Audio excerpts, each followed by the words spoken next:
a very happy International Women's Day to you. So it's a day where the world celebrates you, and there are many of us men here also. So we have special women in our lives whom we celebrate, right? So we are actually very honored to have a very esteemed guest, very illustrious guest, very multifaceted guest, Dr. Menaka Manickaraj with us. Please take this. So this is, please feel free to interact. So this is going to be a very interactive session and not a lecture. How do you prefer? It will be both. It will be a bit of both. Because since I'm getting 2 hours, I also want to give all the information I have. And you can always feel free to stop me in between and ask questions. We'll also be taking breaks. And I thought, Nasamapatri, if they can send me questions on my phone, so I can just have it. I'll tell my number. What month? What is it? What on all you wanted to ask? My talk today is going to be about, of course, screen time and social media and the internet and its impact on us culturally and cognitively. Okay, that is one. But I will also be touching upon things like feminism today. You know, feminism versus radical feminism, and is gender a social construct? Yeah, so these are the things that I will be touching upon. So in these areas, if you would like me to touch on something, or you have a question, or you have something to say, you want to share, I would prefer if you pick up the mic or just stand up and ask me. But if you don't want to ask me like that, then you can send me on the WhatsApp. Okay? I have it on the presentation, the second slide. So the questions are all big questions which affect all of you, right? Screen time. Many of us are always, most of our waking hours we are before our screens. Is it fine? Not fine. You may feel it's fine. You may not feel it's fine. Not fine.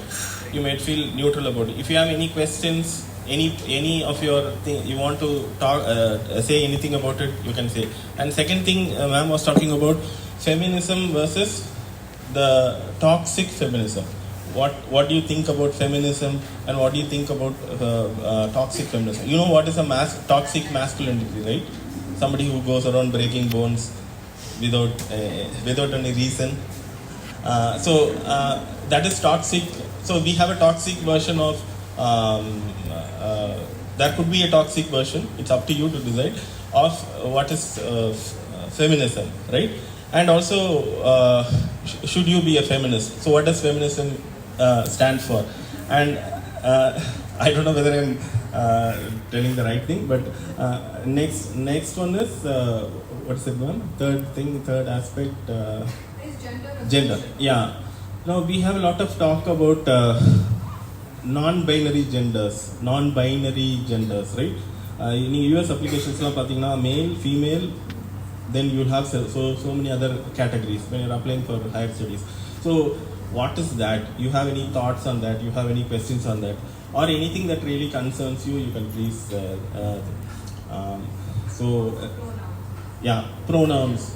Yeah, so now in many countries you're not supposed to, if I feel like a woman, I'll prefer, you'll have to call me she. You'll have to call me madam. Okay? It's happening right now in the US and many countries. There are laws for it. Okay? So are your feelings correct? So okay, we are in a confused world, right? So a lot of things are happening. So what is your opinion on that? There are people who support, people who have other views and all that. So all these things. So you won't get answers anywhere.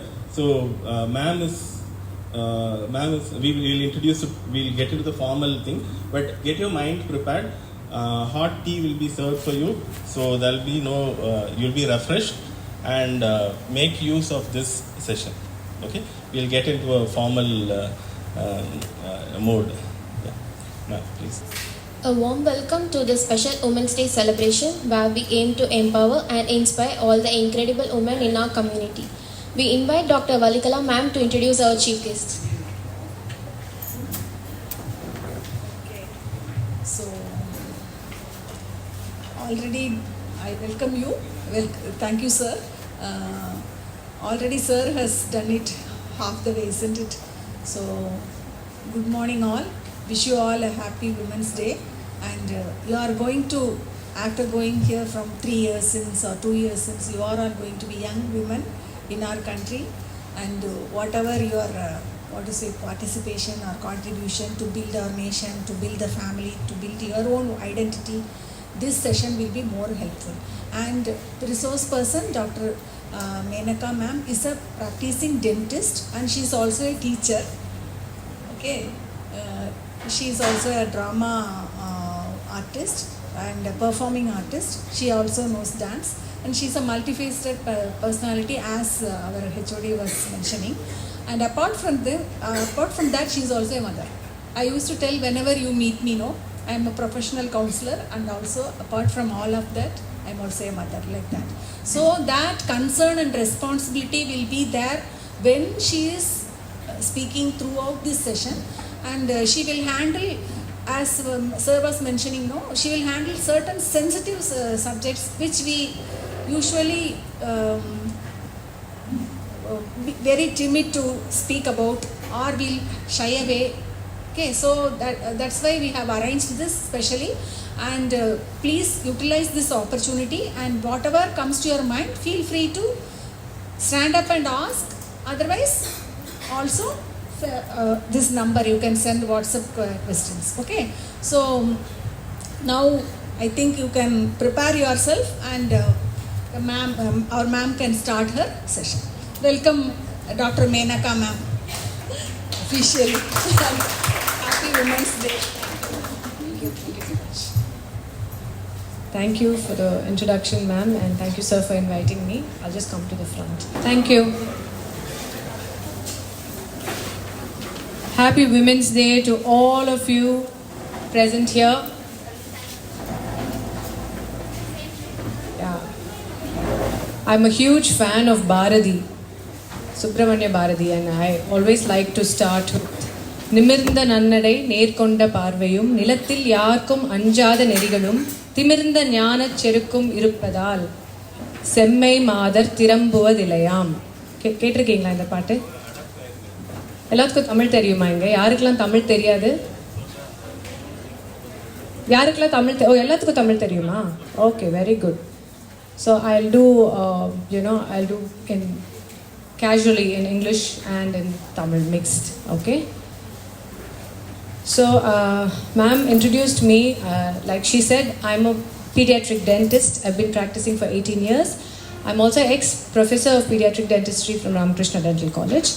And for the last 11 years, I've been teaching. I quit there and then I've been teaching in a school. And now I've spread myself out freelancing in many schools. So I teach drama and performing arts chiefly. I direct plays. I write my plays and I direct plays, and I'm a dancer. That's my first identity, I would say. And I work a lot with children and young adults on various topics that I am passionate about. Through these kind of discussions, art, theatre and performing arts also. So any of you who are interested in performing arts as well can get in touch with me. I have 4-5 projects lined up for the year. Some plays and some dances and all that. So if you have free time, you can join me. Okay. Yeah. So இன்னைக்கு வந்து ma'am சொன்ன topic வந்து the one that I've been doing for 8 years now. Okay, I call it the silent hijack, and it's already there. It's the intellectual and cultural consequences of the internet. So I have children who are 17 and 14. My daughter is in the 11th standard. My son is in the 9th standard. And I made a decision to bring them up completely gadget free. Okay, so we do watch movies. We watch. We listen to a lot of music, but growing up they didn't have any kind of internet, any kind of gadget dependency. And today, as a 17-year-old, when she turned 16, I gave her the option. if she wants to go on Insta or any of the social media platforms, and she said no. So I'd like to share this story with y'all. I've been doing this from way before COVID. My journey into why I decided to keep, so I do have an Insta account, I do have a Facebook account, I am on the internet, but I still manage my time very well, and I keep it at bay. That is, the internet does not dictate to me anything, I dictate and use it. I don't get used by it, I use it. That is the difference, right? So I always like to start with the story of my journey. So what's the average age? What's the youngest students here? 18, maybe 19? And the oldest? 20, 21? Yeah. So I was your age, long back. I was in Chennai, I was doing my internship. அப்போ வந்து சின்னதுலேருந்தே வந்து அப்பா will tell me to do the Hindu crossword. Okay? So the Hindu paper crossword was something he kept telling me, do it, it's good for you, it's good for your vocabulary, your English, spoken English will also improve and all that. I never did it, I never read the newspaper, I never did the crossword. But in Chennai when I was studying, finally I முடிச்சிட்டு internship 1 year வந்து I have a lot of free time, right? Because we don't have exams during internship. So that time I decided I'll get the, subscribe to the Hindu paper and start doing the crossword. And I found it very interesting. It was very challenging actually initially. ஒரு 30% தான் முடிக்க முடியும் அப்போ. அதுக்கப்புறம் by the end of the year I was doing almost 70% and I was very happy that I had improved. Then finished my internship, came back to Coimbatore. Coimbatore is my hometown. ஒரு 3 months break இருந்துச்சு நடுவில் between my undergrad and postgrad. So that time I had this desktop. I'm sure none of you even know what it is. I had a thing with dial-up connection. I know you all know what is a desktop, but we had those days only a dial-up connection, right? Not like now, and it was expensive. You could barely use it for an hour a day and all that. So I used to be on the internet. I used to search, looking for colleges and courses, also browsing, also chatting, also trying to learn chess. All these things I was doing for about 3 months. 3 months it mudichittu I went to for my PG to a place called Davangere in Karnataka. Anga poitu on my first week of PG, one girl joined, Kayal and solite. Casually one day we were talking and she said, Menaka, have you tried the Hindu crossword? I've tried and I just cannot understand any of the clues, she said. So I was like, oh my god, it's been 3 months and I've not done it. Let's do it again. Now I have company also, we'll do it together. And so I subscribed to the Hindu again. And after 3 months, I was getting back to the crossword. So over lunch, we took the paper and I read the first clue. Right? And what do you think happened? I read the first clue across and my mind was blank. And I could only see in my eye, in front of my eyes, Google it. That was my eureka moment, because something that was so simple and doable just 3 months back, right?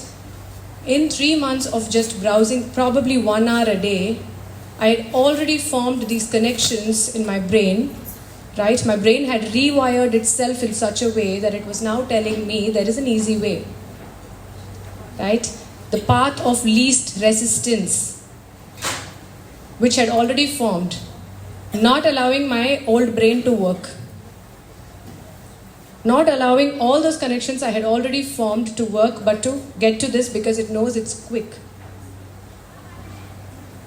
And this is the argument that your generation and the younger generation present to me, that it's easy. Why would I do it the difficult way? It's available. So is it always better, something that is easily available and easier to get, easier to solve, is it always better? Tell me, those of you who think it's better, please put your hands up. Yes. Would you like to share why you think it's better?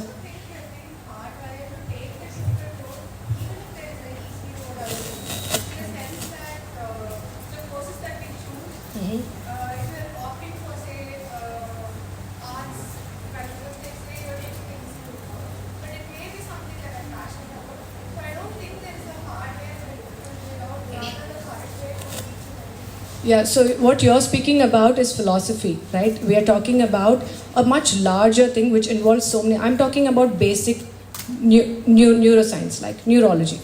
How the same hardwiring that you're talking about. So this is where I bring this word called qualitatively neutral, which is the human brain is qualitatively neutral, which means it is not going to sit and tell you that, you know, this is good for you, this is bad for you, though you're doing more of this, I will strengthen that. I'll come to that now, you kind of understand. So, what you're talking about is in a completely different context where decision making is involved, right? Here we're talking about when you look at something, what is the path that your brain is taking, which is like immediate, right? But what you said makes sense in the other way, which I'm going to talk about at the end of the lecture also, choosing courses and stuff like that, and why we do certain things in certain ways. Yeah.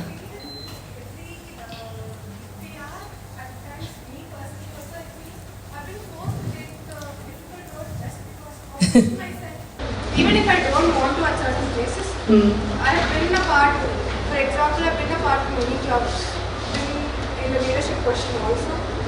But I feel, right now I feel I shouldn't have pushed myself to that extreme. I should have given myself a break.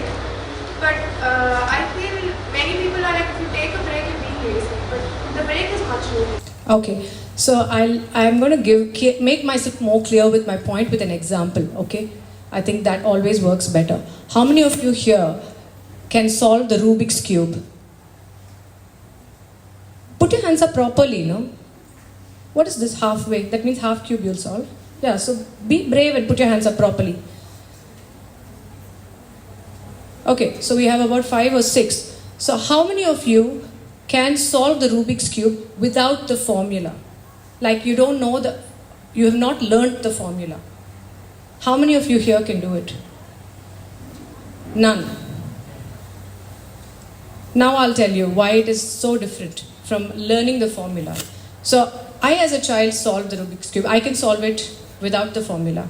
And as a teacher, when I was traveling in the bus one day, school bus one day, I saw these children, little children, 6, 7-year-olds solving the Rubik's Cube. I was really taken aback and shocked. I thought, my God, these kids must be some great, prodigies. Then I asked them, how did you learn? They said, in our school they call us Akka. Akka, formula Akka. I said, what formula? They said, Akka, there's a formula. You have to do like this, like this, like this, like this, and then, right? So actually this formula is found by somebody, and I'm sure we can train a monkey to do it. We do not need a human brain to learn the formula and repeat the steps to solve the Rubik's Cube, right? So I told the children who were in the bus that please don't do this. I mean, the ones who hadn't learned it, because the ones who had learned it cannot unlearn it now, right? And I told my children, if somebody is telling the formula, just run far away, don't ever learn it, and you'll do it yourself. And they did. My daughter did when she was in grade 3. And the effort that you put into solving that mentally, right? The wiring, the rewiring that is happening, the connections that you're forming is not just for that Rubik's Cube, but it will translate to other places where you need to problem solve as well. And like that for everything. So of course we have Google, right? You learn about something new, about a place, about a concept, about anything new. It's so easy to go and immediately Google it, right? And you have your answer. But what happens if you waited and wondered and imagined and tried finding the answer for yourself? Now you have created a space in your head which is yours, which your brain can draw upon in future, which will lend itself to something called cognitive flexibility. You learn something and you apply later. Whereas if you get the ready-made answer, there's no learning that has happened. Right? Yeah, sure. So, okay, with that introduction, I'll go into, so that was my moment I was telling you about, the eureka moment of that Hindu crossword. So what my decision was that day, that I'm going to keep the internet at bay, I'm going to use the internet as and when required, and the internet, and of course I had my slips. I was a young adult, I was like 21 or so. And of course, after that came so many social media platforms and chat platforms and so many other things, right? So I did have my slips and then I had to pull myself up. But when I had my children was when I made a very strong decision that, I'm going to be extremely careful about how I use screens and specifically the internet, right? I'm not talking about anything else but the internet. So, with that introduction, so I'll go into the next slide. Can you change it for me? Yeah, next slide. Next, yeah. So I want to briefly talk about the neurology of the human brain. So if you look at the one on the left side, that's the human brain of a newborn, probably about 300 grams. In about 2 years, it triples in size and becomes really big. And we all know that. Or those of you who have a nephew or a niece who's a toddler, you know that the head is bigger and they're like wobbly, right? Compared to their body. They can't walk straight. That's because during that time, there's a lot of neural development that happens. Why am I talking about this to you all? Firstly, probably most of you are going to be mothers in the next few years at least. And that's going to be useful. But for the rest of the lecture, I need to give this introduction. So what is happening here is we are born with a certain number of neurons. You know, neurons are the nerve cells, right? So we are born with a certain number of neurons. What happens during this brain development is that there are connections that are being formed between these cells, right? It's not like we are growing more number of neurons or that the neurons are growing in size. The neurons are growing connections between each other, which is called the synapses. I'm sure as biotech students, all of you know about these things, right? The synaptic connections, the synapses that are being formed, which is actually what is contributing to your growth, right? So, ma'am, next slide. Yeah, we're born with a lifetime supply of neurons, and then we have, there's one slide that is missing. Could you go back? It's okay. So, is there a board on which I can draw? I'm sorry, there's one slide that's missing.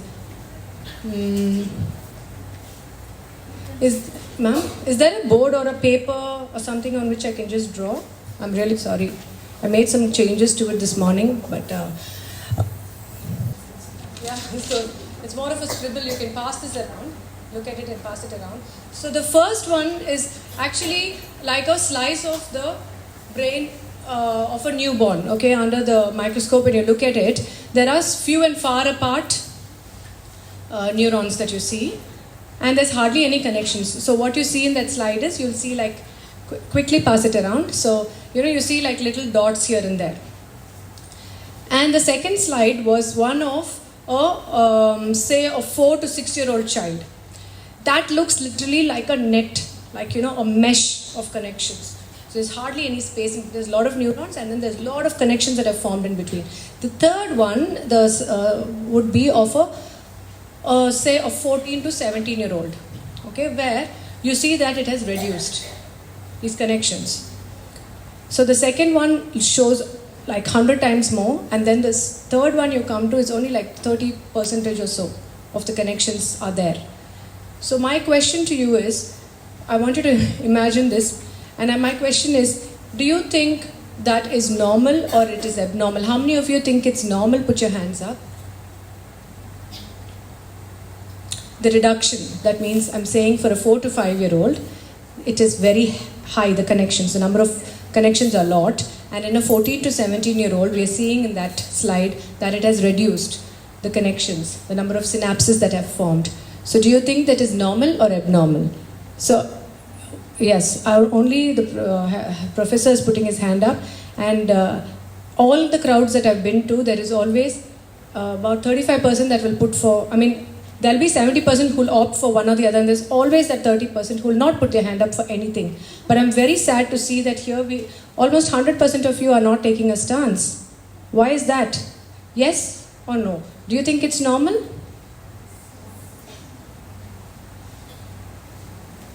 How many of you think it's abnormal? And more than 80% do not have an opinion. Okay. So Yes, sir, you wanted to say something. Because at that age they are learning very rapidly. Yeah, The brain is learning from the entire world. yeah, So it's making new connections, yeah. forming learning. Yeah, but I'm asking about second to third. That is from a 4 to 5 year old to a 15 to 16-year-old brain. Why is there a change? Why is there a reduction? Is that normal or abnormal? Correct. Yes. So it's called synaptic pruning. You know pruning, right? This process is called synaptic pruning. So whatever is relevant in the atmosphere, in the environment of that growing young adult or young child will remain. Whatever is not there in the environment gets pruned out. So during that 0 to 5, there is so much of sensory input, right? Every human child that is born, every child that is born has the same expectations of a child that was born probably many thousands of years ago as a hunter-gatherer child. And what do you think those are? What are those needs of that newborn baby? Please answer. I can see all of you are looking and listening, but something is stopping you from answering. What are those things that are basically required? Louder. Food, okay. Then? Water, then? Shelter. Food, water, shelter. What about touch? And care? The holding of the mother. These are all all the sensory inputs, right? All the sensory inputs are very, very important for this baby growing up. And if all these sensory inputs are given to the child in the right proportion and as it was being given earlier, then the chances that the child's neurological development and cognitive development and everything will be, and behavioral development will be normal is very high. But today we are outsourcing a lot of it to iPads and phones, right? Yeah. So we will be talking about it. Next slide, please. Yeah. So there is also a school of thought. It's not been proven, but that even in conditions like autism, right? So this pruning is very, very important for your brain to start working effectively. Just imagine this is a network of phone connections, okay? And imagine there are all these connections that have formed from all the inputs that have been received, and then I'm trying to dial this number and it goes to like 20 different wrong numbers before I can disconnect each one of those and find the right number, versus calling once and getting the number straight. That is the difference between effective synaptic pruning and no pruning. And how does effective synaptic pruning happen? It will happen depending upon repetition, repeated behaviors, spending time on something, right? And this is where I will talk about that qualitatively neutral thing that I was telling about. What is your name? Yukta. What is yours? Varshini. So say Yukta and Varshini are two of my neighbors, and I keep going to Varshini's house every single day. I visit her, I walk to her house. I don't go, I just ignore Yukta, okay? I don't go to her house for a long time. But what happens in the path between my house and Varshini's house is very clear cut, the path, right? Because I've repeatedly used it. And I've ignored Yukta for a long time. I've not gone and visited her for a long time. This is going to be overgrown and it's going to be lost. Similar example, imagine a mountain. And thousands of years back it has been raining and the water has been flowing down it in a certain path. And then for 500 years there's no rains. And then it suddenly rains. The water will still flow through that same path. I want you to I'm just using this as an analogy to explain the neural connections that are forming, right? So when we form something, how many of you can cycle? Almost all of you, very good. Do you think you can ever unlearn cycling? Do you think you can ever unlearn it? Why? Why?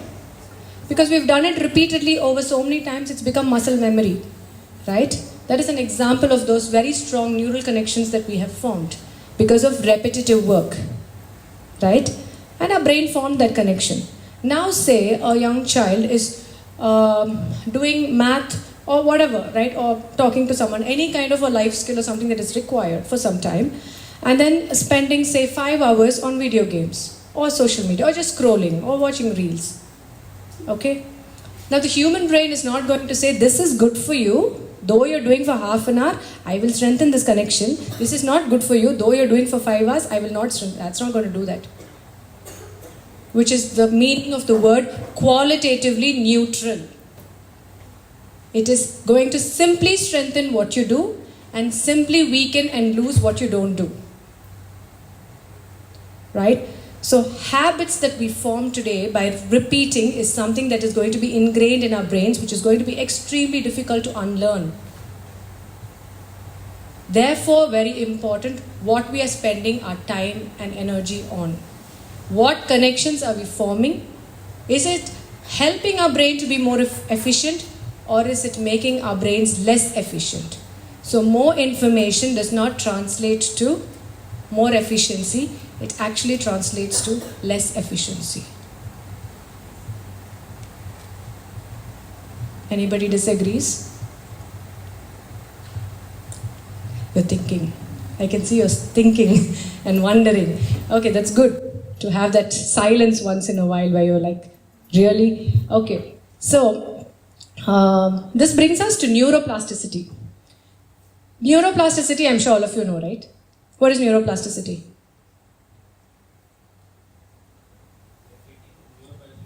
Huh? Then you should tell me what is neuroplasticity. You don't even need to know it before. You can just read. The term is self-explanatory. Come on, one of you, please stand up and tell. So, for a very, very long time, when you consider medical history, right, and neuroscience history, it was actually a very recent discovery, neuroplasticity.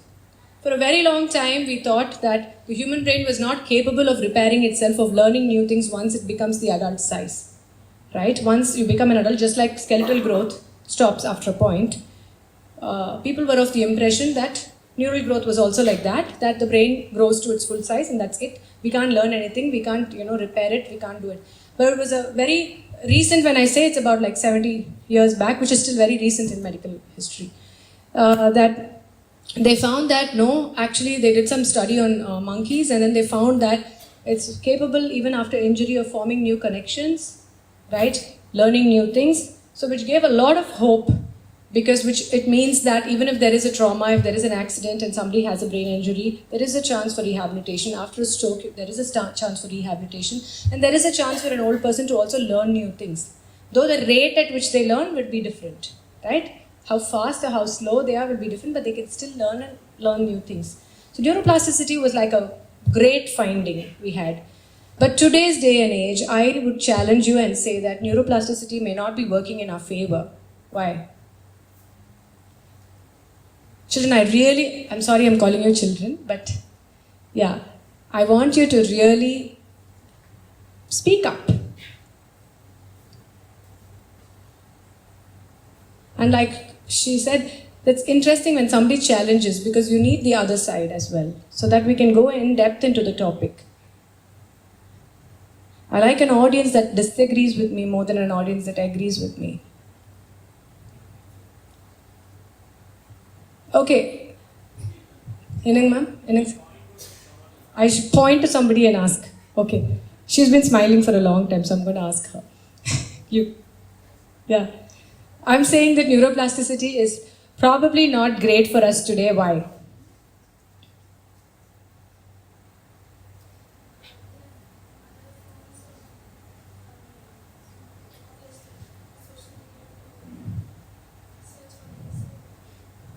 So?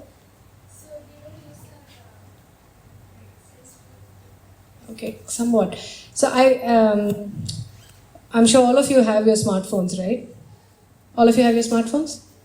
On an average, from this morning, or say from 12 o'clock last night to now, how many notifications you think you would have received on your phones? I'm talking about everything. WhatsApp groups, mail, your Insta, likes, comments, whatever, YouTube, and then all your shopping apps, Amazon, sale apps, everything possible. All the marketing notifications. all put together, somebody tell me, for yourself you tell me, how much will it be?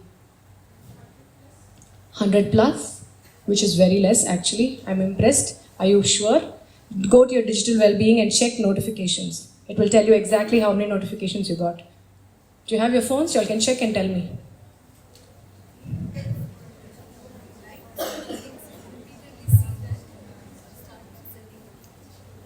Hmm?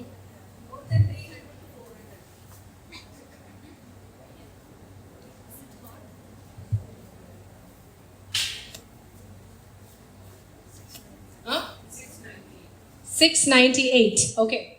Anybody else? Sorry? 77. Very good. 64. Wow. Now the ones who got more than 698, tell me. Got more than 300. Yes, sir. How much? Huh? 820. Yep. Sir, first silent hijack. Yep. Tell me, anyone over 200, 300? 130. Okay, let's keep it at minimum 200, okay, as an average, okay. Now tell me, what percentage of these notifications, and we are not even through half a day, right? It's only 11 o'clock, and you've been awake only since probably 7, 8, I don't know, right? So within this 3 hours or 4 hours, you're going to have to deal with so many notifications. Now, what percentage of these notifications, you tell me, are useful for your life? Give me a percent. 1%. Okay. 5%. So it depends on the usage per person. Also depends on the perception. So one of the government schools I went to, the teacher had already told me, அந்த பையன் தான் ரொம்ப use பண்ணுவான், அவனுக்கு தான் இது ரொம்ப தேவை, உட்காரவே மாட்டான் and all that. And then when I had this discussion, he had the maximum number of notifications and he thought 90% of it was useful. Which means his perception of what is relevant and irrelevant itself was gone. And I expected that because that's what the research shows. Right? So if we are going to arrive at say 5% itself, the top number what was given here, 5% of the 200 messages are useful to you, which means 10 messages out of 190, out of 200, which is 190 are useless. So it means 95% of the amount of time and mind space you have dedicated to utter nonsense. Can I call it that? Which is not useful for you. But like I said, your brain is qualitatively neutral, which means it's formed those connections for this nonsense, which you don't have control over. Because you've exposed your brain to it. You've exposed your mind to it. So a message like you cannot lick your own elbow. Today is 2/2/2022, which will never come in another 1,000 years, which is actually going to be of absolutely no use to you. I'm just giving you these two examples, but we get thousands of messages like this every day, right? But to find that 2% or 5% of useful information, we go through so much. Not knowing that all these are also forming connections which are absolutely no use. Not only no use, it's harmful because it's going to make your brain that less efficient because you're cluttering it with absolute nonsense which is not going to be useful for you. Yeah? So, the number one take back for you would be like if I check my phone, I'll probably have like 20 or 50 notifications. That's also from my phone and work. Sorry? Did you turn off your phone? Oh, wow. See? Okay. We can't, it's very difficult to be like that. Like for me also for work I need. So I'm not able to go off WhatsApp because of that, right? But I don't install any app. I go log into Amazon, I go log into Facebook, I go log into everything when I need to. All my notifications are off. So my time is not dictated by an algorithm and by other people's free time and what they think is important and that I should be reading. Yes.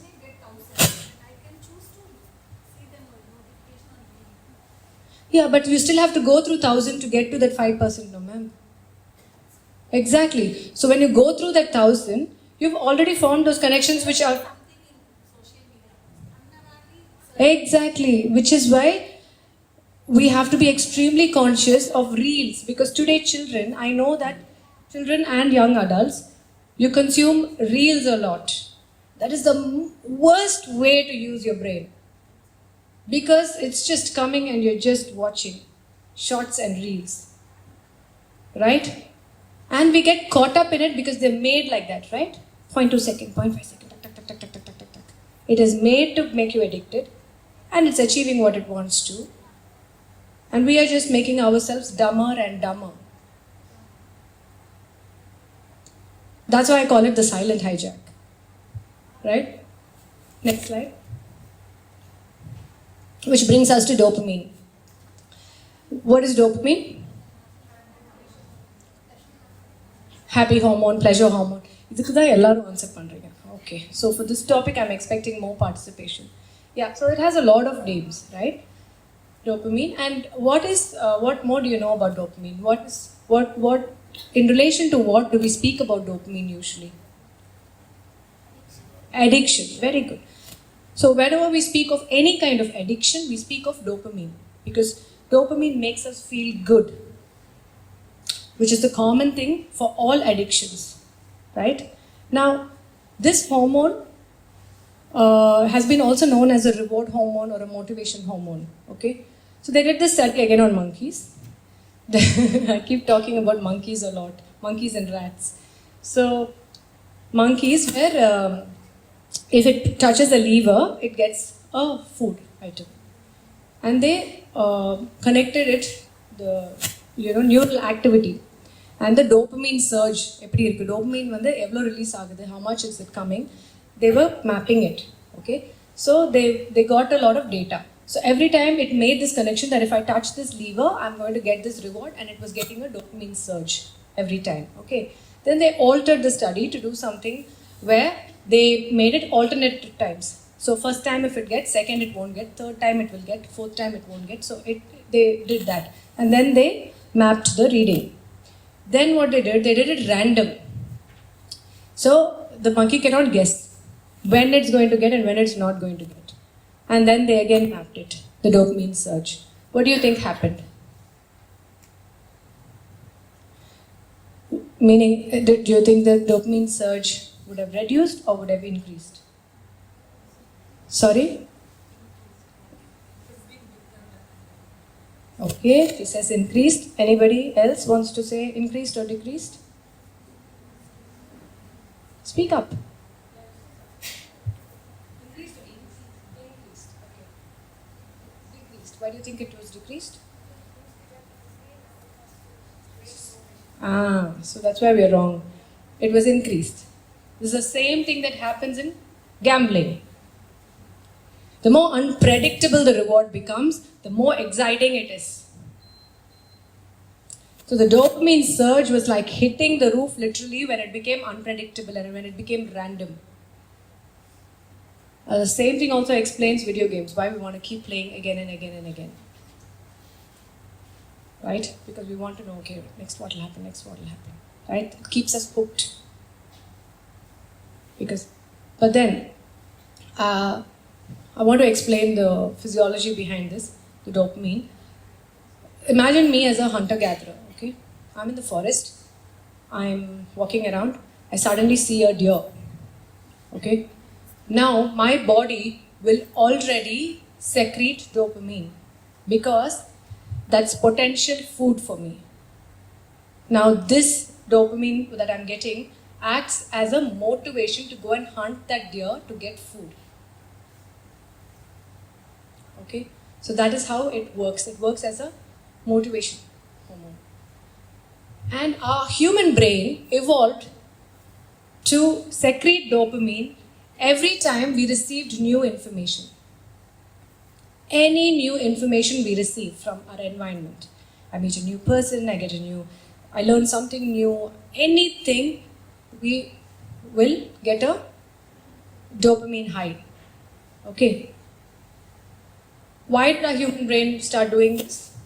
Again, imagine me as a hunter-gatherer. If I had more information about my environment, if I knew how to find food, if I knew which herbs are poisonous and which herbs are good for me, if I knew how to find water, if I knew my way around, if I knew how to hunt, how to protect myself, if I knew all these things, I had greater chances of survival, greater chances of finding a mate, greater chances of being the leader of the tribe, right? And therefore, we evolved in such a way that our brain started rewarding us for every information that we received. But in those days, whatever information was available around them was only relevant information. Right? There were no memes and reels and advertisements and things. And we evolved at a time, and I'm sure all of you as biotechnology students know that human evolution happens over millions of years. It doesn't happen from generation to generation. It takes a long time. So our human brain is still rewarding us like this for information. Now you open your Insta and look at that heart icon that is there. Does it immediately show up the likes or number 1, 2, whatever? Or does it take that 1 second to show? It takes 1 second. And how many of you here are aware that that is programmed to be like that? Huh? Yes. Because even before you know whether you got like or comment, you already have dopamine high.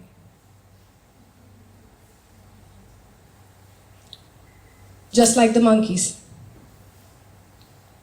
Right? That was unpredictable. So every single thing around you right now on media has been programmed to make you addicted, to make you get a high for nothing and feel good, right? And then what happens when you deplete your dopamine? Because the human body can only make so much dopamine in a day. And we've used up all that dopamine on these so-called shallow rewards, right? Sometimes not even a reward. Sometimes just thinking whether or not. Sometimes it's in the pocket or it's there and it's beeping and you're like getting dopamine highs because you don't know what it is, but you know it's new information. Your brain knows it's new information. It could be absolutely worthless information. It could be even it could be a wrong number call, but you're already responding with a dopamine high to that. So what are we training our brains to do? And then I'm telling you that there's only so much dopamine. So then what happens when you deplete that dopamine? Tell me. Yeah, somebody said it. Depression, which is a very common term for all of us. Am I right? Anxiety, depression, disinterestedness in doing things. No interest to do anything. Right? And that is an after effect usually of having depleted your dopamine. This other theory also, where imagine edo message paathu we are like all the time high floating up, right? All the time feeling good for nothing. And then from there, something really actually nice and rewarding is happening around you. You can't feel the high for it. You can't feel happy for it because you're already there. You can't go any higher up. Only from a baseline can you feel good. Only if you allow your body and your brain to come to baseline, right? Without these inputs, quiet times, no inputs, just doing nothing, getting bored, just sitting around, sleeping, all these things will help with bringing your baseline. And only when you give your body enough downtime, baseline time, you can actually feel the highs. Right? Dopamine highs can also be got in many other ways, like physical activity, running, trekking, actual interaction with people and all these things. And when we get ourselves used to those kind of dopamine highs, which require some work, then subconsciously you know that the reward you're receiving is earned. And then you feel good. Right? Am I making sense? Are you able to relate to what I'm saying? Yeah. Okay. Next. We already spoke about this, information versus information overload. And we spoke about, I think I spoke about all the things. Next slide. Anybody has any questions? You want to share anything? Okay. So the next study that I'm going to present was a study done on Romanian orphanages. Okay, post the war, a lot of children left without parents. So there were orphanages that were overflowing. And typically, in these orphanages, we get children who lack, enough attention and care. What we spoke about first, right? That 0 to 5, all the 5 sensory inputs that a child basically needs, they lack it because there are only that many caregivers in an orphanage. So basically, there's no one-on-one for those children. So the one on the left is that of a young child below 5 years that shows the neural activity. The colorful areas shows where there is neural activity, and the black areas show where there is no neural activity. And then you see the one on the right side, which is the sensory deprived child, the child from the orphanage who grew up without any much attention. And you see that a lot of those areas are undeveloped. There is no activity, right? This was a very well established fact that when there is sensory deprivation, when there is less stimulation, that we don't develop certain faculties and certain brain areas, which remains permanently affected. Catch-up doesn't really happen in most of these areas, right? So this was something well established, but today we have another problem, which is,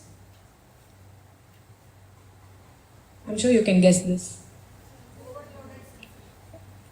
Overstimulation, hyperstimulation, right? We do not have the problem of less stimulation because even if there is no caretaker, the child is being stimulated by screens, right? That has replaced caretakers, that has replaced behavior management, right?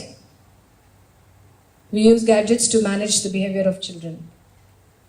And so I'll go to the next slide. Yeah, this is a very, very simple thing. Have you all heard of this? Baby Einstein?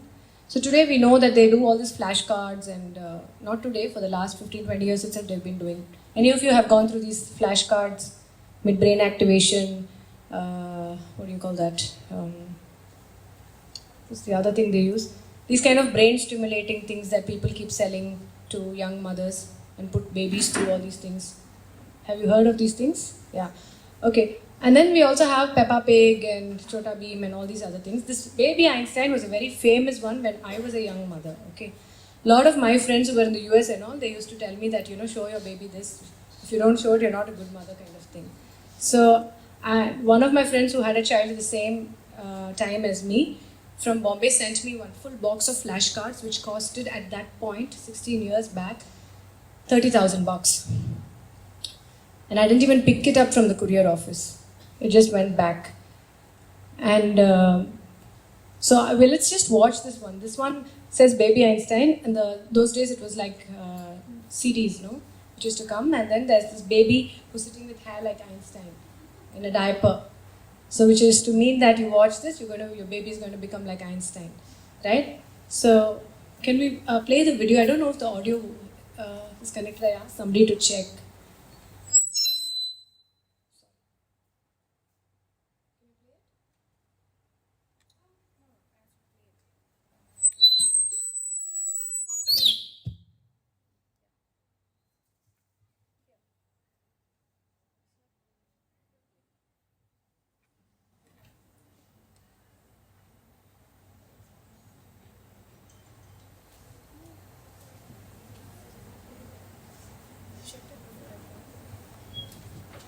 Okay, let's not waste time on this. It's not playing.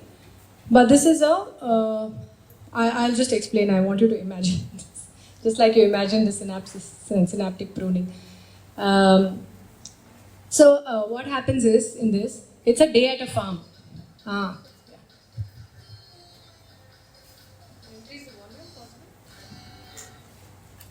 Oops. Can you play from the beginning again?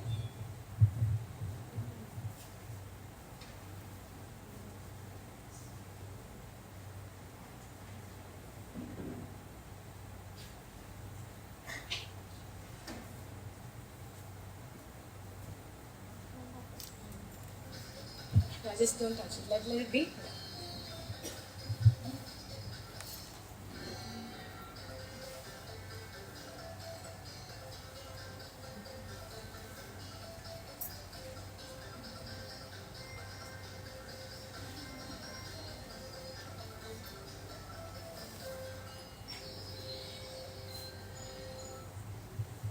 Cute, right? Yeah, it's cute. Also seems harmless.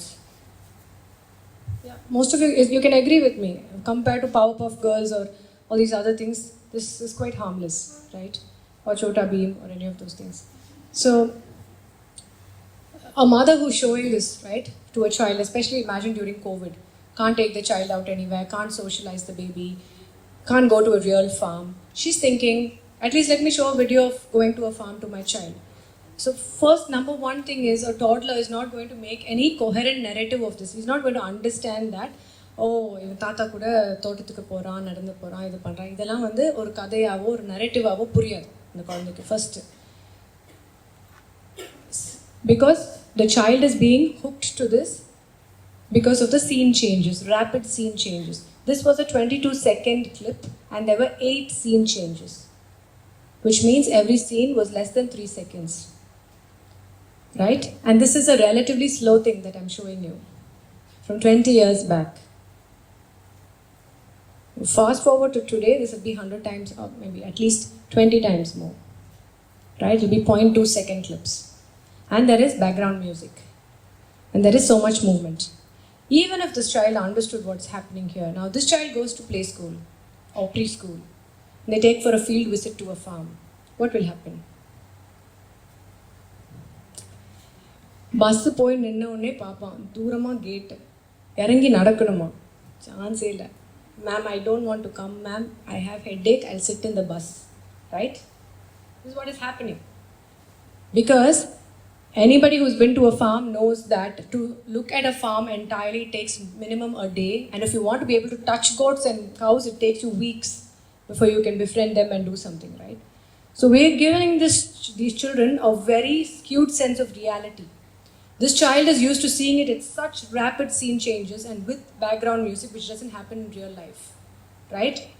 Imagine like the school that I work in and all, we have these circles with little children. We'll prepare story and go and tell one slow story. Imagine this child sitting in the circle who's used to this stimulation. He will look at me as slow motion, right? Ella 0.5, 0.25x la poitu irukum avunukku. Because his brain is used to so much stimulation. Now can you expect that child to keep his attention on me? No. And then we call it ADHD. Simply what we have done is we have trained that brain to be overstimulated. We have given that brain so much training to expect things in this speed that in reality it doesn't happen like that. And I'm not playing background music and flashing lights when I'm telling a story. Right? So, something as benign as this, something that looks as harmless as this, is still affecting us. Not just children, us also. Right? And without our own knowledge, we are putting them on it, thinking what harm can this do? Right? So, next slide. This brings us to something called executive functions. I'd like to play a game. I want some, because we are a large number, I cannot include all of you in this game. So, can I just include the first few tables? And all of you can watch. If anybody wants to play, you can come to the front. It's a memory game. Okay, so I'm going to tell you the order in which it's going to go. It's going to start with you. It's going to go like this, and then you two, right? Then it's going to come to you. No, it'll go like this, and then you, and then to you, and then like this, and then you, and then it'll end with you. Okay? So what you're going to do is now, you're going to tell the name of a food item that you like. Okay? Samosa, you will say add that and tell. You know this memory game, right? So you'll say samosa, biryani, whatever. And samosa, biryani, mutton chukka, whatever. You know, it goes on. So you have to add on and keep telling. Okay? Yeah, start. You have to be loud. Louder. Noodles. Noodles, fried rice. Noodles, fried rice, chicken biryani. Noodles, fried rice, chicken biryani, samosa. Noodles, fried rice, chicken biryani, samosa, idli.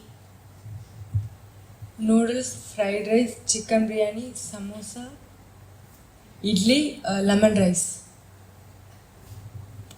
Noodles, biryani, noodles, fried rice, chicken biryani, samosa, idli, lemon rice, biscuit.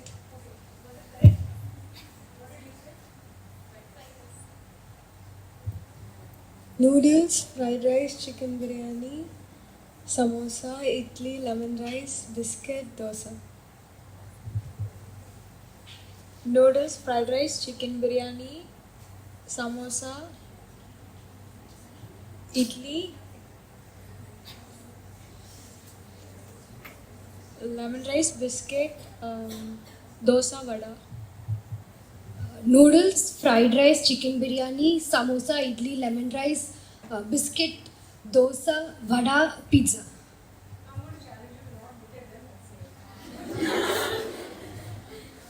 Noodles, fried rice, chicken biryani, samosa, idli, lemon rice, biscuit, dosa, vada, pizza, burger.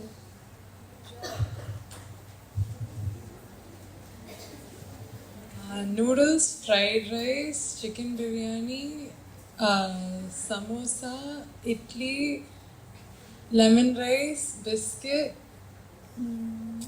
dosa, vada, pizza, curtains, I don't know. Oh, burger. Okay, and ice. Noodles, chicken biryani, fried rice, chicken biryani.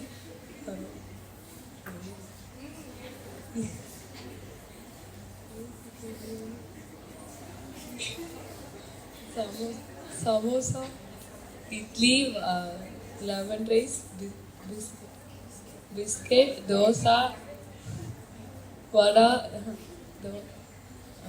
pizza, burger, ice cream, pulao. Noodles, fried rice, chicken biryani, samosa, idli, lemon rice, biscuit, vada, pizza, burger. I missed one dosa. Sorry. Then ice cream.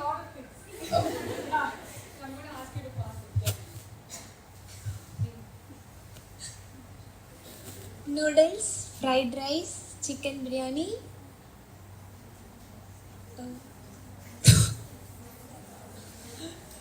samosa, vada, no.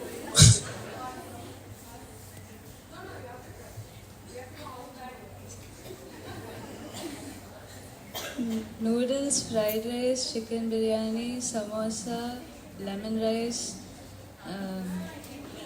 idli, lemon rice.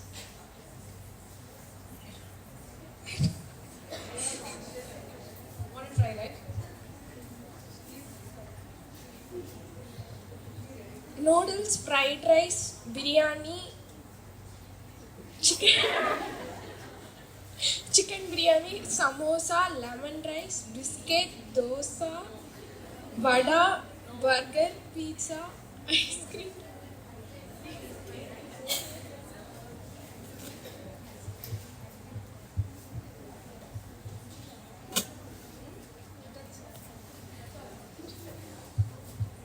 Noodles, fried rice, chicken biryani, samosa, idli, lemon rice, biscuit, dosa, vada, pizza, burger, ice cream, pulao, idiyappam.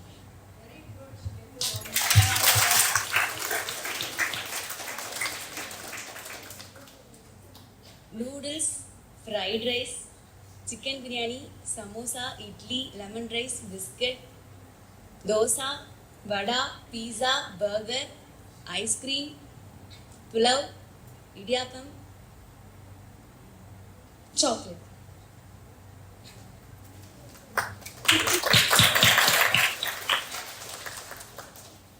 Noodles, a chicken biryani, noodles, fried rice. Noodles, fried rice, chicken biryani, samosa, idli, vada, lemon rice. Noodles, fried rice, chicken biryani, samosa, idli, lemon rice, biscuit, dosa, vada, pizza, burger, and ice cream, pulav, idiyappam, chocolate, and pasta. I would have loved to play it with all of you, but we don't have enough time. So, yeah, I did not ask you to change the slide. Can you please go back? Yeah. So, why I played this game is I wanted to bring to your notice something we call executive functions. Okay, and there are 3 executive functions, which is what we'll be talking about. One of them is called working memory. Okay, the last time I played this, the maximum number that I had was in Chennai. When I did, we were almost like 45 or 46 of us, and it went very well. There were little children also, and most of them, except 2 people, were able to do it.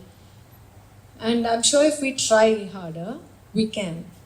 But are we trying is one question. Are we giving ourselves opportunities to remember things? And is it really important to remember things when we have drives and external memory sources that we can depend upon? What is the use of using your memory?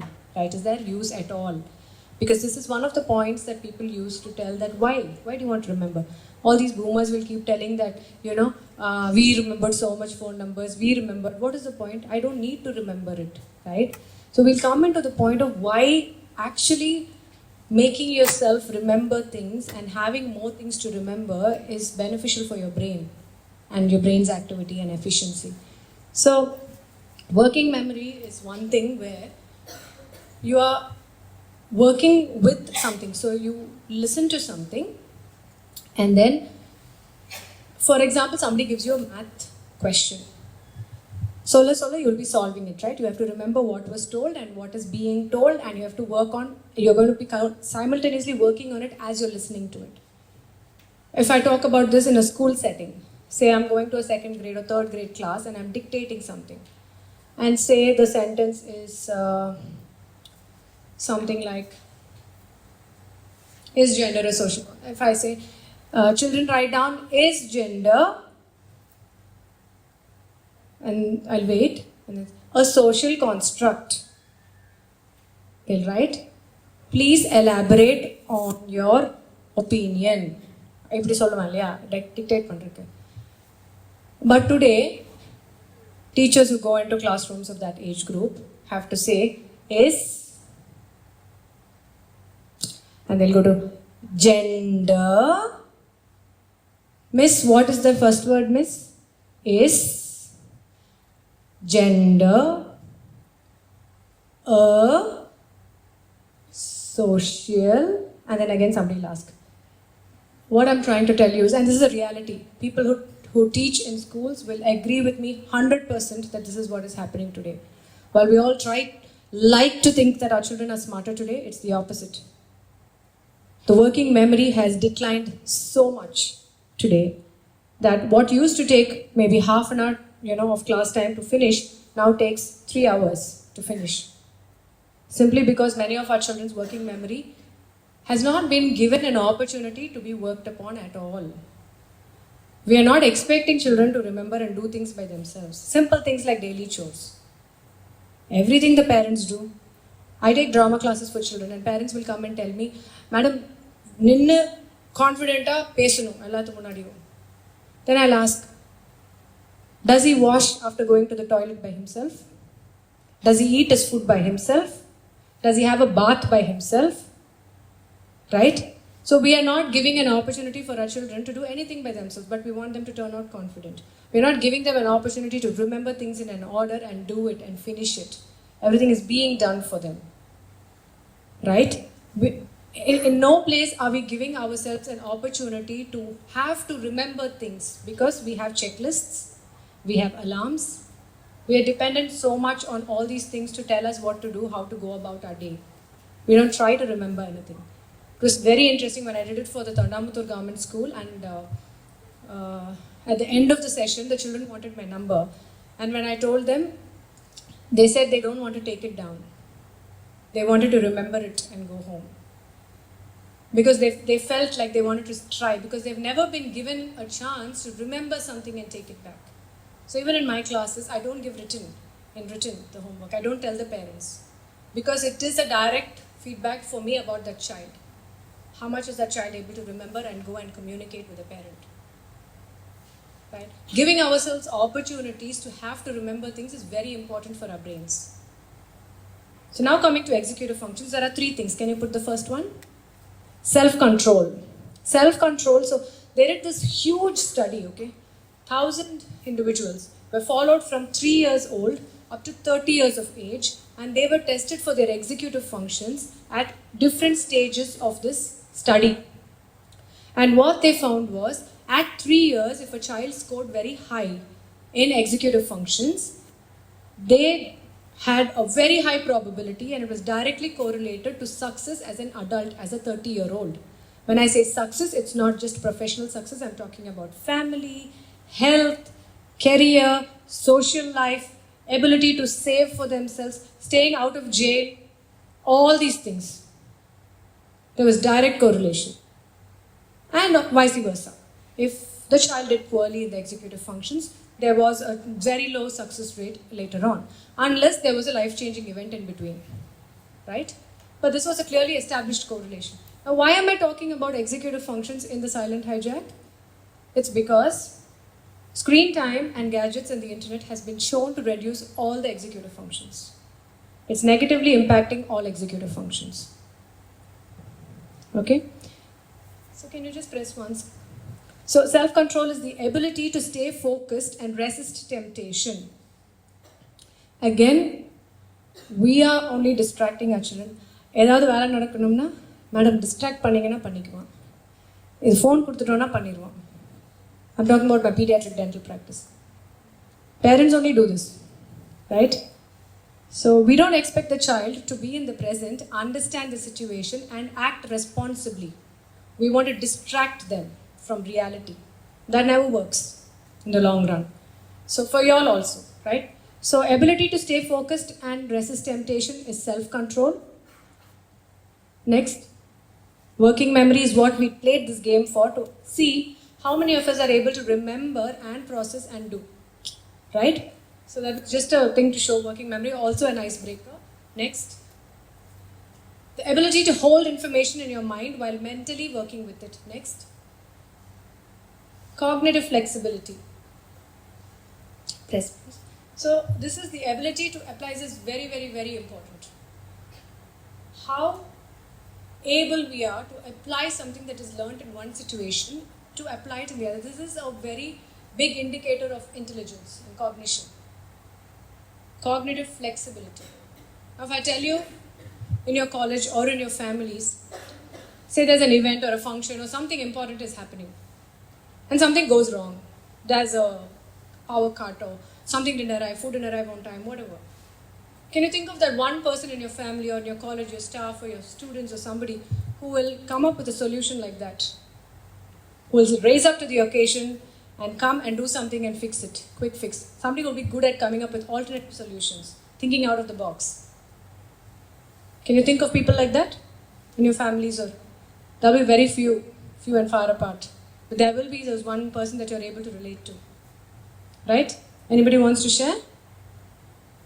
When I did it for YI, there were little children also. I just asked, "Ipo current poichna enna pannuvinga?" There was a 9-year-old child in the group. She was the only one who said, "Ma'am, you send from your phone the presentation through Gmail to all of us, and we'll go through the slides on the phone." That is cognitive flexibility. She was the only one who came up with that solution, and immediately as soon as I asked the question, right? So this cognitive flexibility only happens if learning happens at a proper rate without distraction.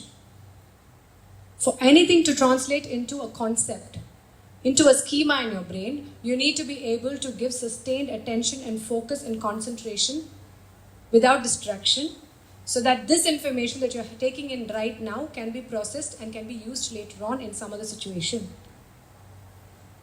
Right? So that is cognitive flexibility. Next slide.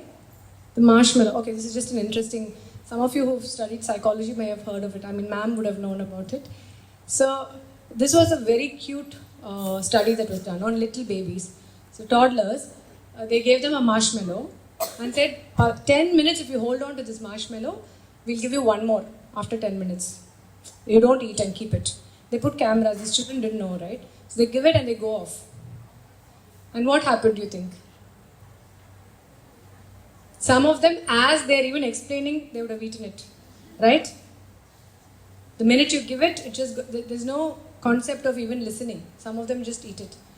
Some of them will wait for that person to leave and then they'll eat it. Some of them will keep it and try to resist the temptation, sit on their hand, look away, do all these things. Some of them, without any difficulty whatsoever, will be able to wait for 10 or 20 minutes also.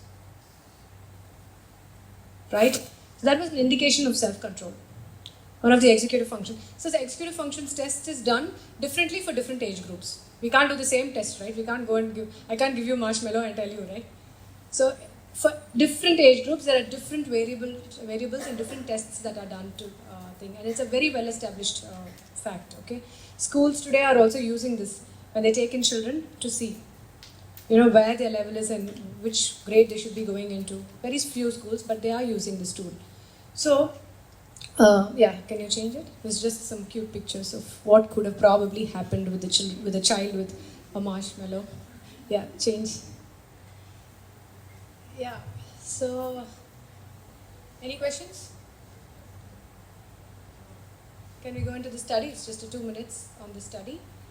This shows, like I was telling you, just 3 months on Google and what happened to my thinking and how that Google it came in my mind and stuff. So this is an actual study that was done. What they did was, how early, okay, this one is just a slide, yeah, just put it, next. Okay, this just shows how even a 1-day infant is responding to different musics differently. So how early the rewiring is happening is this, next one. Yeah, this is what I wanted to talk. How quickly this happens, okay. So we might be thinking, schools usually for 10 months, schools will be telling the parents don't give them screen time, this. And then when holidays come, what happens? Children will be like, Amma, 10 months I didn't watch, Amma, only holidays I have, right? And then full, especially children in hostels, because there they don't get. They come back home and then the 2 months parents feel so bad for them that they let them. And then what happens in the 2 months cannot be undone in the next 10 months. So a teacher would have left the child in April or March, she sees this child in June as a completely different person. So how quickly does this rewiring happen? Anna? They took 2 groups of people, okay? One group of people were adept at using Google and search engines and all. That was their daily job. So they're very well versed with it. The other group of people were people who have never used search engines, okay? So they wired them up and mapped their neural activity to see when they use search engines what's happening in their brains. While this group of people who are very used to it, there was only a particular part of the brain which was lighting up. Some part of the frontal cortex was lighting up, there was activity there. Whereas for these people who were doing it new, there was scattered activity everywhere. Okay? Now what they did, they took this data, they sent these people back home, told them for 6 days, use the internet, use the search engines for 1.5 hours every day. For 6 days. 7th day, they brought them back and again did this study and they found absolutely no difference between the 2 groups. So the rewiring of the brain had happened so quickly. Yeah, so this was a very interesting study. Next. It was by Gary Small, you can take down the reference. Yeah, this brings us to an interesting study. We keep hearing about ADHD, right? Who can tell me what is ADHD? How many of you here think you have ADHD? Attention deficit hyperactivity disorder. I have.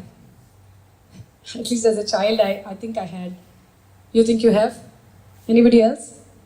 So as a third year student, I remember studying about it in college, and I called my father. My father's a pediatrician. He's finished 50 years of pediatric practice and is still going strong.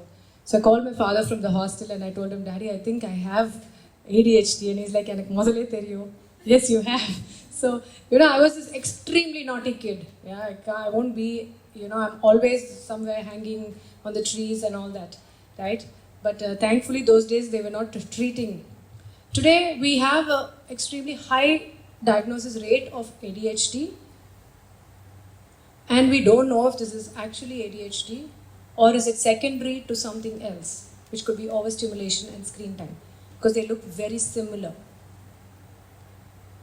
Right? Like I told you about the Einstein, about the videos and how they're hyperstimulating. So this is a very interesting study, okay, that I'm going to tell you now. Imagine there's a rat in this room. Where will the rat be? On the floor only, obviously it's not going to fly. Where will it be in the room? Corners, edges. Yes, why? Why?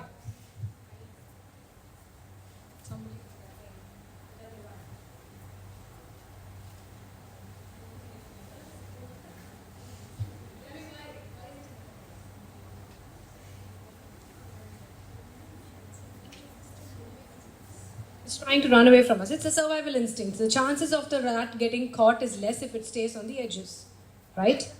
Beautifully, one kid told me, because very small kid, he said, two sides are covered, only one side is open now. So, the chance of it getting caught is very less when it's against the edge. So, it's an instinct that the rat is born with, right? It's not something the mother is teaching. It is not social construct. It is something that it is born with. It knows that it has to run there, right? Another thing is, if there is an empty room and there's one, I want you to imagine that this is a room and this is an object that was already there in the room. Now a rat which is in the room, it will go and it will try to find out something about this object, and then it will keep running around the edges. It will come check, it will go running around. Now I come and put a new object here into this room. This is a novel object. Now the rat will spend more time with this object, less time with this object, because this is a familiar object and this is a novel object. So it needs to find out more about this, just like your revisions, right? If you've studied already, those topics you'll spend less time on, and new topics you'll spend more time on, right? Right? Why are you laughing? You don't revise, is it? Huh? You had exams. Okay. So something you're able to relate to. So rat also does that. Novel object recognition, new portions recognition, right? So these are the two things that they studied these rats for. What they did was, they took two groups of rats, baby rats, 0 to 42 days. That is the childhood of the rat. Okay? Because rats only live for so much time. So 42 days is childhood. And the 42 days, one group of rats, they put it in an environment that is relatively normal. Just one wheel, nothing much, not much stimulation. The other group, they put it in a room where there was a lot of multimedia-like stimulation, a lot of light and music and all those things, And then after 42 days, they took these rats back and they tested them for those two things. One is novel object time. Is it? Okay. What shall we do? We'll keep the gender thing for some other day. We'll finish this. Shall we do that? We'll finish this. We'll keep that for maybe, hopefully some other time. Okay. So, so they checked it for this. Can you change the slide? Yeah, the open field test. You see that the rats that went through normal childhood, they've run around as expected. And you look at these, the hyperactive or the risk-taking ones, which were the ones who were overstimulated. You see that not only have they come in between a lot more, they've also run around a lot more, which means it's showing signs of hyperactivity and risk-taking behavior, right? The ability to know what is dangerous and not dangerous, what is relevant and irrelevant was kind of lost. Next. Novel object recognition, you see the same thing. So this side is the normal childhood rats. You see that they've spent more time with the novel object after that was introduced and less time with the familiar object. Whereas here you see that actually it looks like it spent more time around the familiar object than the novel object. Which means, like I was telling you, the filter is lost. Like the boy I was telling you about who told me 90% of my messages are important. The ability to tell important from unimportant, the ability to tell relevant from irrelevant, the ability to prioritize. These are all things we lose by being constantly distracted, taking in too much information. If I go to a class of say 20 children and I'm discussing something, like I like to take this example of when I was doing Valli Thirumanam with one class and we were doing that script, I was writing the script. And in between, I wanted an idea, so I was discussing with the children, little children. What should we do? Then one child randomly says, Akka, we'll bring a dinosaur into the scene. And you know, all the other children's expressions, what do you think would have happened? So we're like, what? Dinosaur? Right? But this child, he was very sure that dinosaur will fit in there. Right? Very often, in all these years of interaction with children, I'm able to tell where this behavior comes from, and it's usually too much screen time too early on. The child is not able to even see somebody else's point of view, is not able to see that somebody is responding in a certain way. He's in his own thing. And according to him, it looks important. And the more we keep ourselves distracted, the more, that's why the social anxiety and the communication skills, the inability to socialize and these things also, because this child has not spent enough time face to face with anyone. Unless and until somebody has spoken to you, somebody has told you stories, somebody has interacted with you enough, you cannot tell whether your behavior is appreciated or not appreciated, whether you're behaving appropriately or inappropriately, whether you're speaking appropriately or inappropriately. And what will happen? The parents will come and tell the school that my child is being bullied or my child is being left out. The problem may not be with the others. The problem may be with the child, because he doesn't know how to behave. He doesn't know what to say, what to do. Why? Simply because he didn't have the practice. Unless and until I've said something to you and you make a face, I won't know whether what I said was correct or wrong. And that is very important for a child to learn by actual interaction. Now, children who speak inappropriately, out of context, in a tone that is not appropriate, or using words that are not appropriate, are children who simply, mostly, not all, mostly who did not have an opportunity to grow their talent, because, not even a talent, grow that faculty, because they didn't have enough time doing it. Right? So, next. You can just skip this. Yeah, next. Yeah, okay. This is the most important one. So I'll take 5 minutes for this, and then closing 5 minutes for questions. So do you all multitask?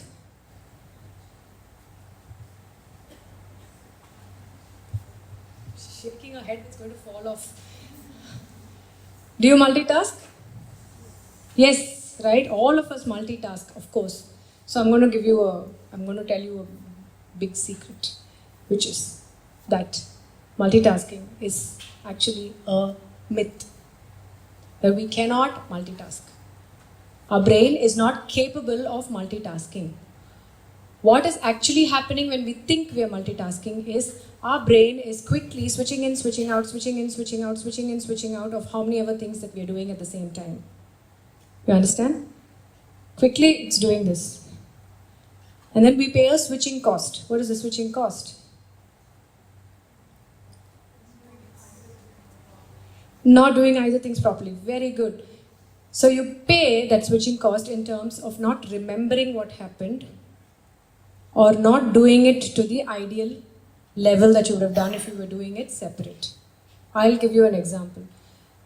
Many of us will know. Phone call vanduchuna illa nadula yaradhu pesnaangana uppu potana illaya marandiruvom. Right? Then you would have seen your fathers on the newspaper and mothers telling, they won't remember later on what the mother told. This is a very cliche, typical example I'm giving, because they were so engrossed in reading and they were listening to this, but then something they skipped somewhere. Usually it will be what the wife told, only will go missing. Right? The news will go in. Right? I'm just making a joke out of it, but like when you drive, how many of you here can drive cars? Yeah. So when you drive, when I drive, if I see someone suddenly slowing down in front of me, திடீர்னு slow down ஆவாங்க.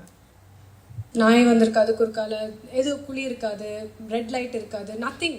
I'll be wondering, what the hell, why did this guy slow down? And you'll overtake, right? And he'll be on the phone. Right? How many of you have experienced that? Suddenly slowing down for no reason, and then you know already that this person is on the phone. Right? Attending a call or looking at a message or something. Why did that happen? Subconsciously, his mind and body knows that if I continue to drive at this speed and look at my phone, I'm going to end up in an accident. Right? So he's paying the switching cost. The speed has reduced. In that case, that is the switching cost. Right? And depending on what are the 2 things or 3 things or 4 things that we are doing, we'll be paying a switching cost. You call your friend and you're talking to her. Now you know if she's really listening to you or she's scrolling through Insta while she's listening to you. Right? Can you tell? You can tell. Tell me. Slows down. And same response for whatever you tell. Ask.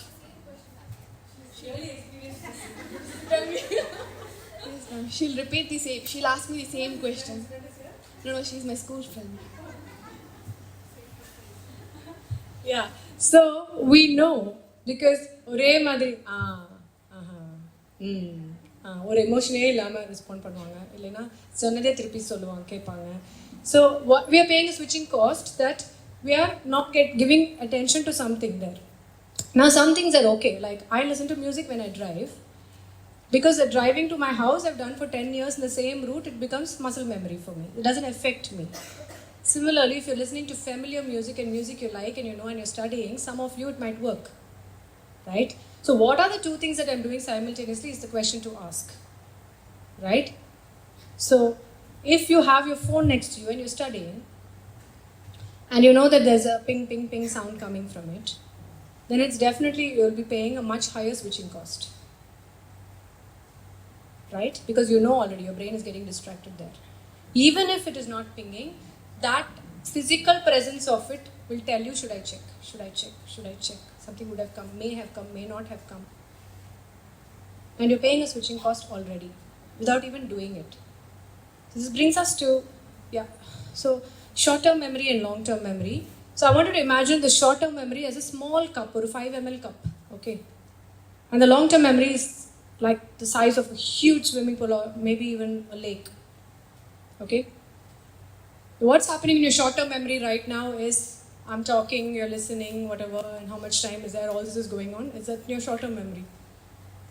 What goes into your long-term memory will go from your short-term memory into your long-term memory. Imagine from this 5 ml cup to a narrow pipe, okay, which has a what do you call that? A narrow opening. So it can only go drop by drop at a particular rate into your long-term memory and form a concept or a schema or something that you can retrieve from later on to use later on in your life. Okay. Now imagine an NDTV screen. I like to give this example.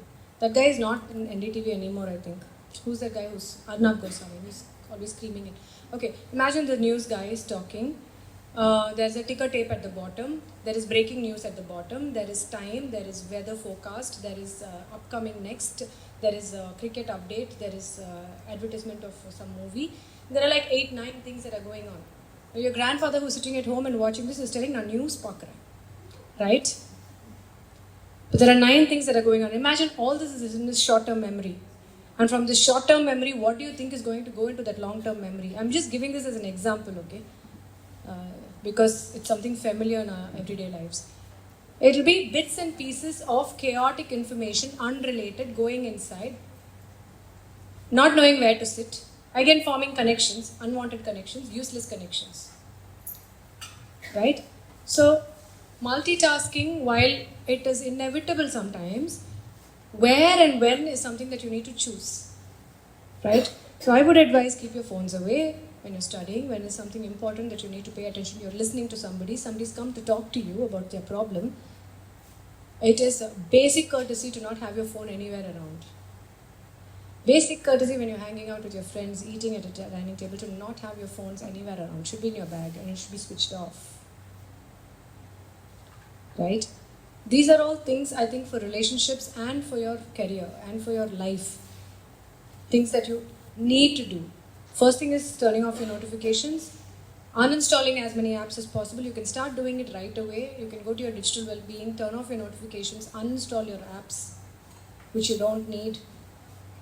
This itself will give you, I'm telling you, minimum 3-4 hours of extra time every day. Yesterday one boy had come home, he was asking, how are you managing to do so many things, man? Because I don't spend time on the phone much. I don't feel the need to check it. I know if it is an emergency, it will reach me somehow or the other. They know that I'm in Kumraguru. They would have called the college. They would have told me. I don't need to check. If it's an emergency, I would have come to know. Right? So this is the excuse all of us use. What if? What if? What if? Right? There's a solution for everything. Yeah, next one. Go back a little bit. Yeah. This is the last study. This is web page versus... What they did was they took 2 groups. They made one group read the same content, printed page and web page. They made them read it. They checked them for memory and comprehension later on. The people who read on the web page did far worse than people who read on the printed page. Why? Because there were hypertexts and hyperlinks and pop-ups and ads and chances to get distracted. But those people who did not go and press on these also did poorly. Why? Because they had to decide whether or not to go and click on it. So they already lost. They already paid the switching cost in making the decision, which is what ma'am was asking. I can decide when to go and do it, but you're still doing it.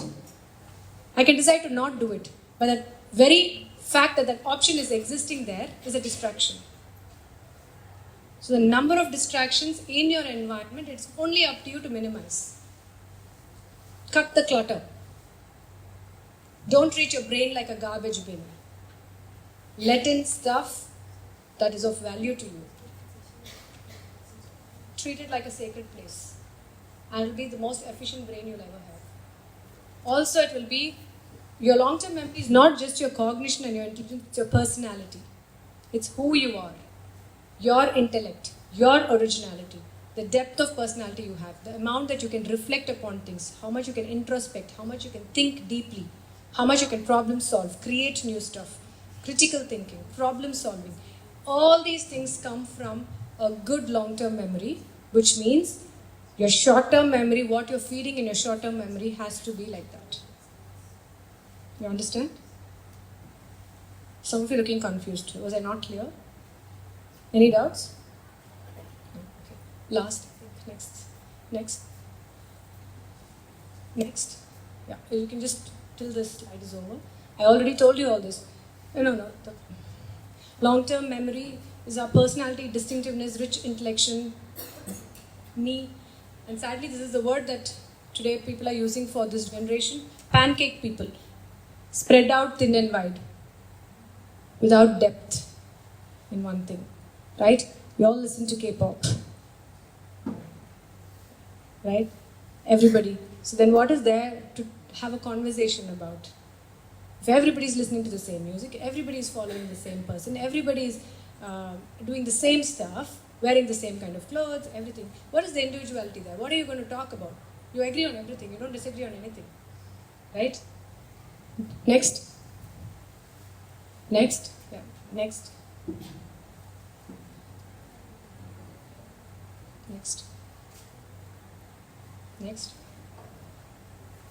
Yeah, I already told you, give yourself time to be bored, time to do nothing. Only when we are bored, we'll be forced to come up with ideas to do something. If you're never bored, you don't have to put your brain to work at all. Right? Allow yourself to be bored. Allow yourself to do nothing. Yeah, social media slide. Yeah, so last is this. There is a beautiful study that has shown that, ma'am, can I take 5 minutes more? Can I take 5 minutes? No? We're already going. Okay. Fine. Okay, yeah. Okay, thank you. I hope this was of some use, today's lecture. And happy Women's Day to all of you. I want definitely do the gender thing. So we'll keep it for some time later. Thank you for listening to me. And I'd like feedback. You all took down my number. Can you just go to the last slide, ma?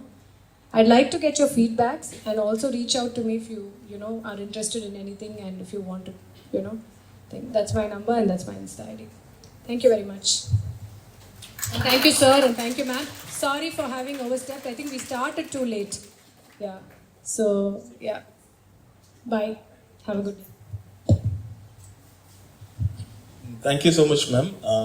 We started late because we were waiting for your. Ma'am had come early, but we were waiting for first years to join us. Thank you so much, team. Can you please? I would like to extend my gratitude to one and all present here. My sincere thanks to Menaka ma'am for your insightful thoughts. It was so enlightening, ma'am. Thank you so much. Thank you for Stephen sir and for organizing this event. I would also like to thank all the faculty members. Stephen sir will be presenting the memento too.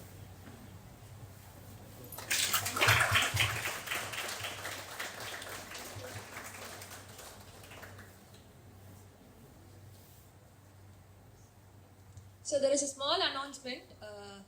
We have stalls of Pudupari at the Sarabai Column Theatre, so all are requested to go there.